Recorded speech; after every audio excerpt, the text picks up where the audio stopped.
ఇండియాలో 3 రోజుల అధికారిక పర్యటనకు వచ్చిన French president Emmanuel Macron India సీఈఓలను పొగడ్తలతో ముంచెత్తాడు. ప్రపంచంలోని బహుళజాతి కంపెనీల సీఈఓలు అంతా ఇండియన్స్. ఫ్రెంచ్కు చెందిన అతిపెద్ద fashion brand company Chanel CEO మహారాష్ట్రలోని కొల్హాపూర్కు చెందిన వ్యక్తి. ఆ వ్యక్తి పుట్టిన గడ్డ నుంచి ప్రసంగిస్తున్నా అంటూ ఆయన ముంబైలో మాట్లాడుతూ అన్నారు. కేవలం ఒక్క ఛానలే కాదు, గూగుల్ మాతృ సంస్థ ఆల్ఫాబెట్, అడోబ్, మైక్రోసాఫ్ట్ లాంటి అతిపెద్ద మల్టీనేషనల్ కంపెనీల సీఈఓలంతా ఇండియన్స్ అనేసరికి వేదికపై ఉన్న ప్రధానమంత్రి నరేంద్ర మోదీ, విదేశాంగ శాఖ మంత్రి ఎస్ జయశంకర్లు ముసుముసి నవ్వులు నవ్వుకున్నారు. ఇండియన్స్ గురించి మాక్రాన్ ఇంకా ఏమన్నారు? ప్రత్యేక కథనంలో చూద్దాం.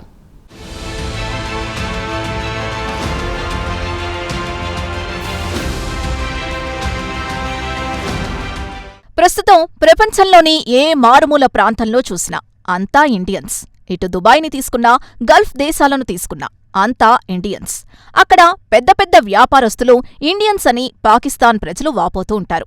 ఇక పాకిస్తాన్ నుంచొచ్చిన పౌరులు అక్కడ చిన్న చిన్న ఉద్యోగాలు లేదా టాక్సీ డ్రైవర్లుగా పనిచేస్తుంటే, అదే ఇండియాకు చెందినవారు పెద్ద హోదాల్లో, ఉన్నత స్థానాల్లో పనిచేస్తున్నారు.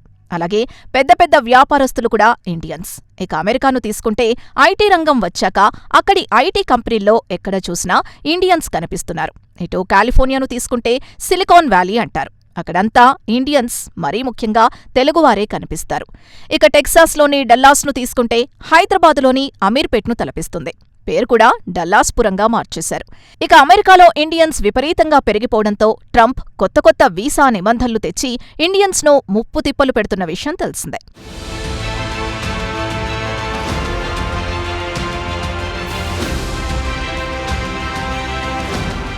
ఇక తాజాగా బుధవారం నాడు ముంబైలో పలు కార్యక్రమాల్లో పాల్గొన్న ఫ్రెంచ్ ప్రెసిడెంట్ ఎమాన్యుయల్ మాక్రాన్ మాత్రం ప్రపంచ వేదికపై ఇండియా ప్రభావం విపరీతంగా పెరిగిపోయిందన్నారు.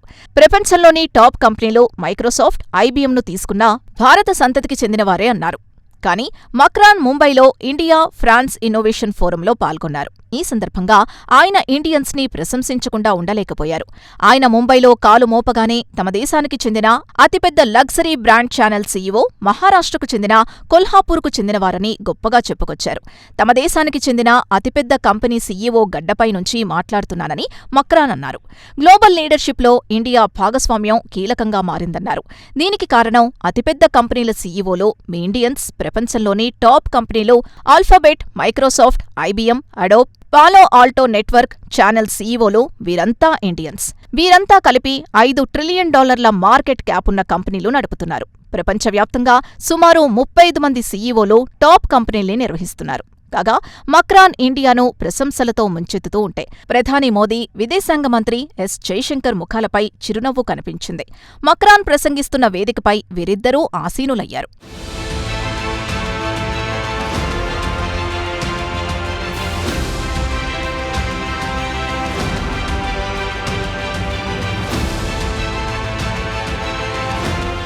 భవిష్యత్తులో గ్లోబల్ ఇండస్ట్రీని తీర్చిదిద్దడంలో ఇండియా కీలక పాత్ర పోషిస్తుంది అన్నారు మాక్రాన్. ఇండియా టాలెంట్, దాని సామర్థ్యంతో వినూత్నమైన ప్రొడక్ట్ల ద్వారా ప్రపంచవ్యాప్తంగా ఉన్న జనాభాకు సేవలందించగలదన్నారు మాక్రాన్. ఇదిలా ఉండగా మంగళవారం నాడు ఇండియా, ఫ్రాన్స్లు కలిసి తమ సంబంధాలు మరింత బలపరుచుకునేందుకు స్పెషల్ గ్లోబల్ స్ట్రాటజిక్ పార్ట్నర్షిప్ ద్వారా కీలక రంగాల్లో భాగస్వామ్యం చేపట్టాలని నిర్ణయించారు.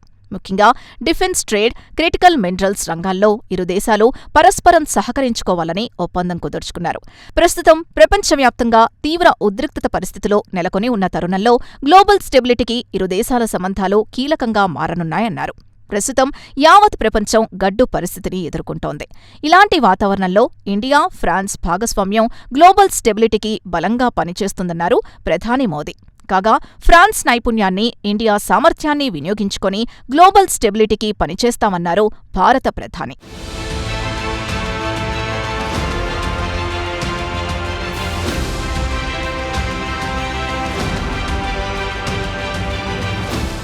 ఇక ప్రధాని మోదీ ఫ్రాన్స్ గురించి ప్రస్తావిస్తూ ఇరు దేశాల మధ్య ప్రత్యేకమైన సంబంధాలున్నాయన్నారు. ఇండియాకు ఫ్రాన్స్ అతి పురాతన వ్యూహాత్మక భాగస్వామి. తాను ప్రెసిడెంట్ మాక్రాన్ కలిసి ఈ వ్యూహాత్మక భాగస్వామ్యాన్ని మరింత ఎత్తుకు తీసుకువెళ్లామన్నారు. ఇద్దరి విషన్ ఒకటే అన్నారు. ఫ్రెంచ్తో వ్యూహాత్మక భాగస్వామ్యం కేవలం ఇరు దేశాలకు మాత్రమే పరిమితం కాలేదు. ఈ బంధం ప్రపంచ స్థిరత్వానికి, పురోగతికి పనికొస్తుందన్నారు ప్రధాని మోదీ. ఇక ఇరు దేశాల మధ్య సంబంధాల విషయానికొస్తే ఫ్రాన్స్ న్యూఢిల్లీలో మిలిటరీ పార్ట్నర్షిప్ని విస్తరించాలనుకుంటోంది.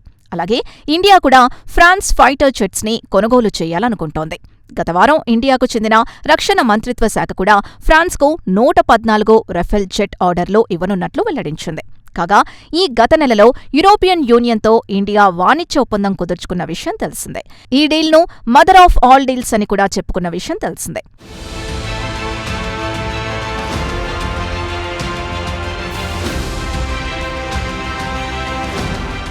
3 రోజుల పర్యటనకు ఇండియాకొచ్చిన మక్రాన్ మంగళవారం నాడు ఉదయం ముంబైలో జాగింగ్ చేస్తూ కనిపించారు. ఇద్దరు బాడీగార్డులు వెంటరాగా blue colour short, blue colour T shirt ధరించి ముంబై రోడ్లపై సాదాసీదా జాగింగ్ చేశారు. ప్రజలు కూడా ఆయన్ను పెద్దగా పట్టించుకోలేదు. ఆయన కూడా జాగింగ్ చేసుకుంటూ వెళ్లిపోయిన వీడియో సోషల్ మీడియాలో షేర్ చేశారు. మక్రాన్ భద్రతా సిబ్బందితో పాటు ఇండియాకు చెందిన సెక్యూరిటీ అధికారులు కూడా ఆయన్ను ఫాలో అయ్యారు. ముంబైలోని చర్చ్గేట్ ఏరియాలో ఉదయం 11 గంటలకు మక్రాన్ జాగింగ్ చేశారు. సోమవారం అర్ధరాత్రి ముంబై ఎయిర్పోర్ట్లో మక్రాన్ని ఆయన భార్యను మహారాష్ట్ర గవర్నర్ ఆచార్య దేవవ్రత్, ముఖ్యమంత్రి దేవేంద్ర ఫడ్నవీస్ స్వాగతం పలికారు. న్యూఢిల్లీలో జరుగుతున్న ఏఐ సమ్మిట్లో పాల్గొనడానికి మక్రాన్ బుధవారం మధ్యాహ్నం ఢిల్లీకి బయలుదేరి వెళ్లారు.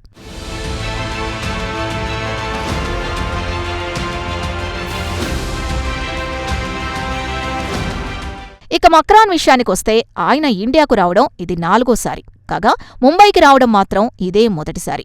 కాగా గత ఏడాది ప్రధానమంత్రి మోదీ ఫ్రాన్స్లో పర్యటించొచ్చిన తర్వాత మక్రాన్ ఇండియాకొచ్చారు. ముఖ్యంగా రఫేల్ జెట్ ఫైటర్స్ కొనుగోలు చేయడం అత్యధిక ప్రాధాన్యత సంతరించుకుంది.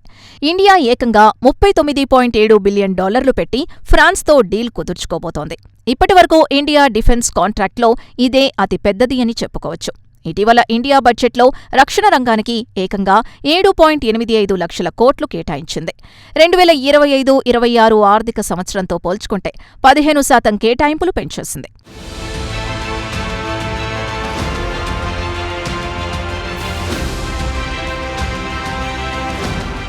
ఇక ప్రపంచవ్యాప్తంగా చూస్తే డిఫెన్స్పై అత్యధిక బడ్జెట్ కేటాయింపులు చేసే దేశాల్లో అమెరికా అగ్రస్థానంలో ఉంటే 2వ స్థానంలో చైనా, 3వ స్థానంలో ఇండియా నిలిచింది.